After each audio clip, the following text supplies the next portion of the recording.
The tropical climate of the Thermocene has been very beneficial to the mangrove forests, salt-tolerant, colonial bamboo trees which thrive along warm sea coasts.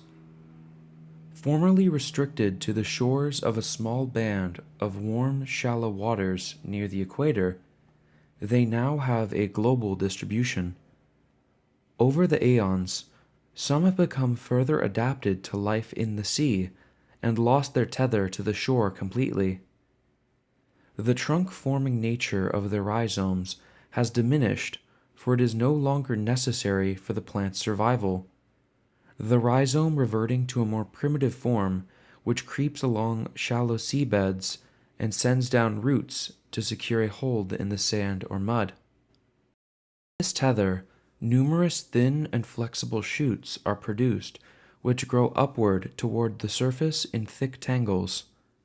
The shoots grow indeterminately, eventually reaching lengths of 100 feet or more, the upper portions forming a floating tangle of stems along the water's surface, which provide extremely important refuge for many small aquatic animals, including fish and crustaceans.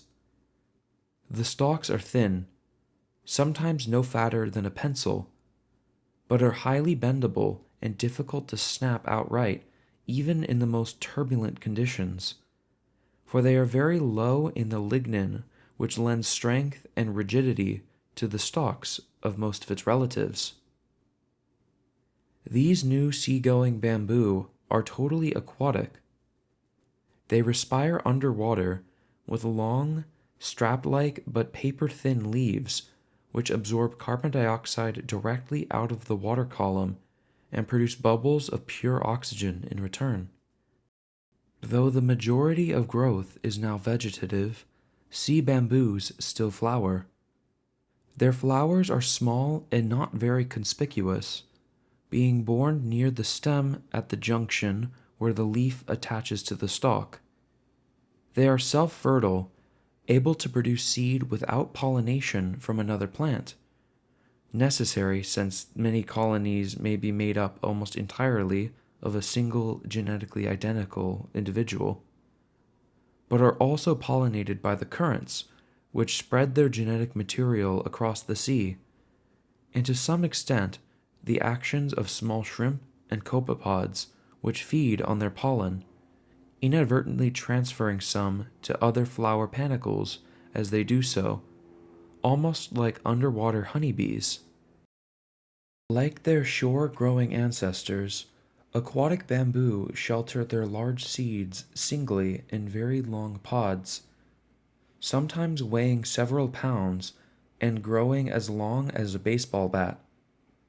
These massive fruit, many times larger than the flowers that gave rise to them, take as long as a year to develop before being shed into the water and, like their ancestors, begin to sprout before they even leave the parent plant. They are buoyant enough to remain floating at sea for as long as a year, during which time the seedling is able to rely on the large store of energy in its pod and produce a dense tangle of roots, which grow downwards into the water column. Eventually, with luck, the seedling will wash into shallow waters and be able to anchor itself to the seedbed with a rhizome.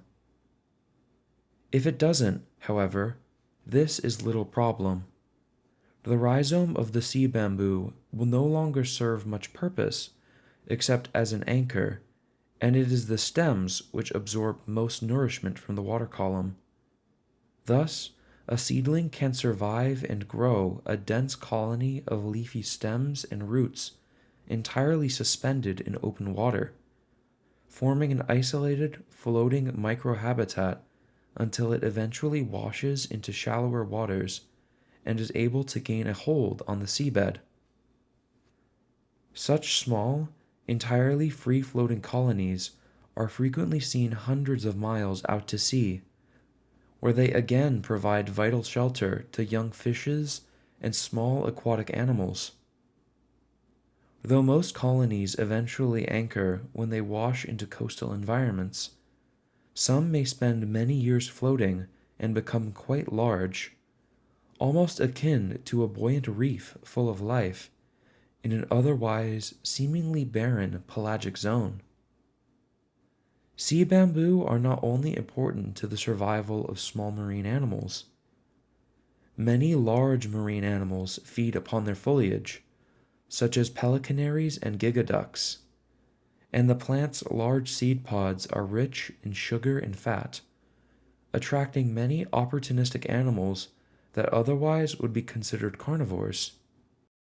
Even porporints, obligate predators in the truest sense, may feed on these fruits when they are available, varying their diet in a way many predatory land animals will do on occasion, but which, until very recently, simply wasn't an option for oceanic ones.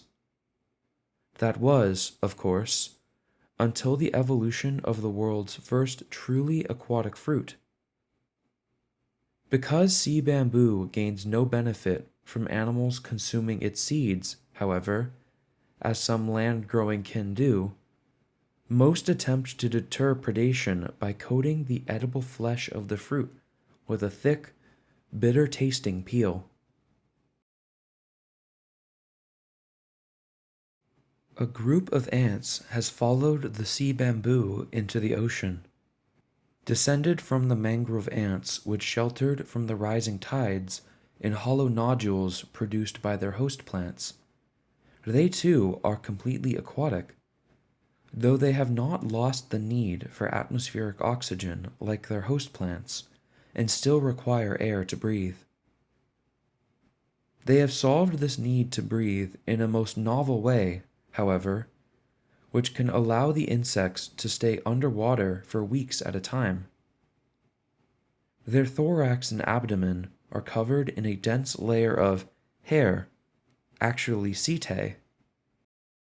The hair is used to trap a thin coat of air over the insect's body and around its spiracles, which is able to serve as an external lung, absorbing dissolved oxygen from the water and dissipating waste gases. The ant is then able to forage for food underwater almost indefinitely without drowning.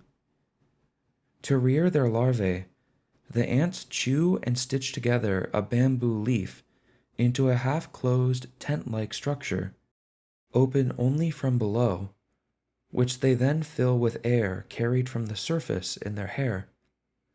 To release the air bubble, the ants perform a dramatic, rapid shaking behavior, and then must return to the surface in only a few seconds' time, or risk drowning.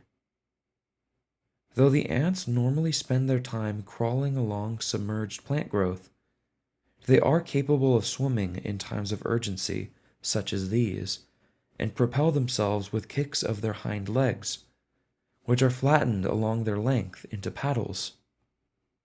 Above, a sea ant worker, art by Trollmans.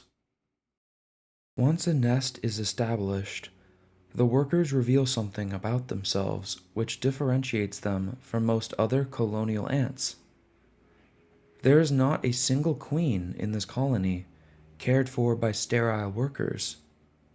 Rather, every female worker is a sexually fertile queen in her own right, and their cooperation to rear their young is a function of convenience and mutual benefit.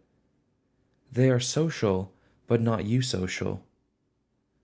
After finishing the nest, the ants begin climbing out of the water onto whatever small patches of emergent vegetation they can reach, floating along the water's surface. From there, they advertise their presence with pheromones and, with luck, soon draw in a male ant. The male of these species is very distinct from its mate. The female is large among ants, just about a centimeter in length, depending on species. Her mate, though, is exceptionally massive, sometimes almost 3 inches long, with very long dragonfly-like wings. The female is completely wingless. Short and stubby legs, and very long, feathery antennae built just for the purpose of detecting the pheromones of females. After hatching, he immediately climbs onto a patch of bamboo emerging from the water, dries his wings, and takes to the air, landing then only to mate with all of the receptive females he comes across in his travels over the sea.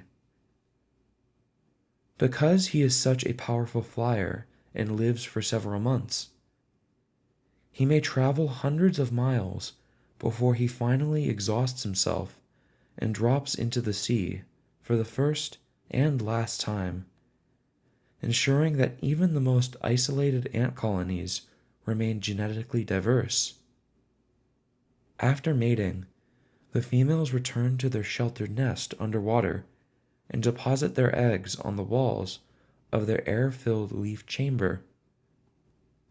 When the larvae hatch, the females work together to feed them on whatever small prey they can catch, including fish fry, copepods, shrimp, and small mollusks. Both the male and female sea ant are predatory and have long, grasping arms lined with spines to catch prey and large mandibles designated to subdue it, with the female hunting small aquatic animals, sometimes heavier than herself, either on the bamboo foliage or even which she may chase for short distances in open water, propelled by frog kicks of her hind legs. The male hunts mainly on the wing, feeding mostly upon the adults of a distant relative known as the salt fly, which was one of the first insects which evolved to exploit the riches of the sea many millions of years before the sea ant.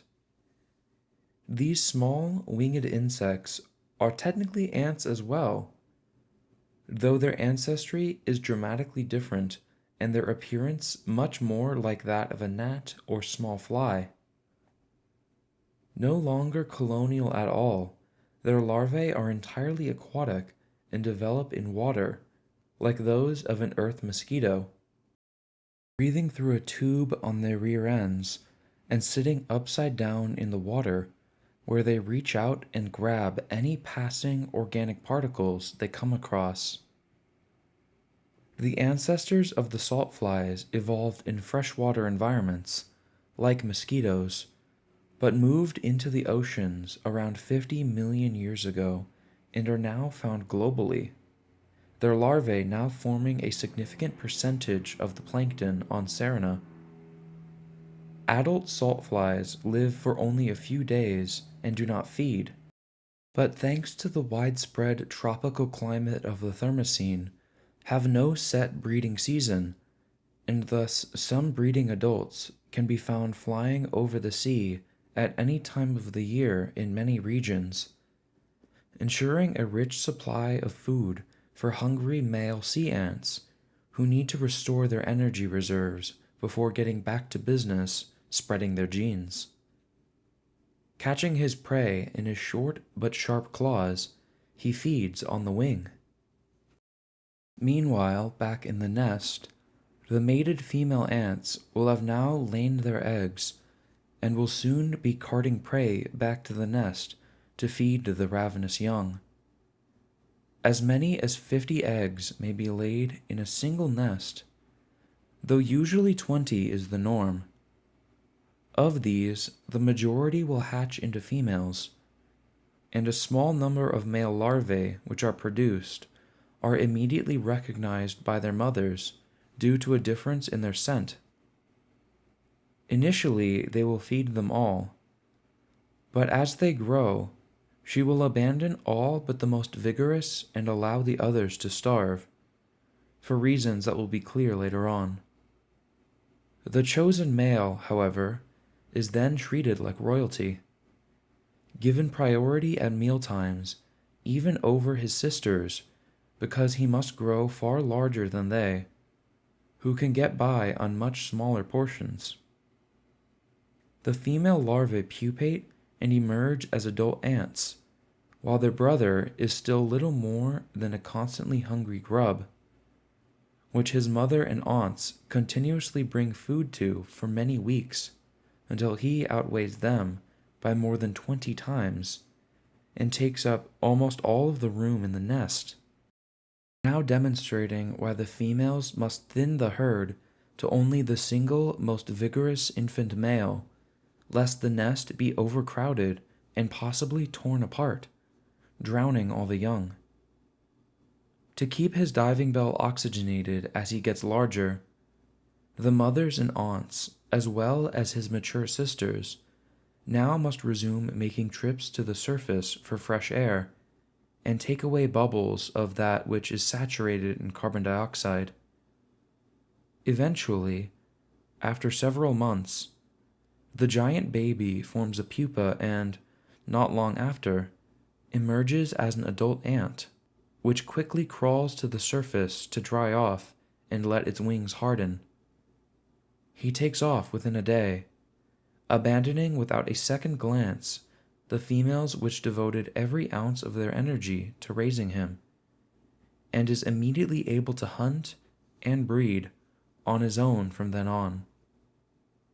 The females which raised him will now be so exhausted that they soon die, but his female siblings will go on now to either repair their natal nest or to construct a new one, and to start the cycle anew.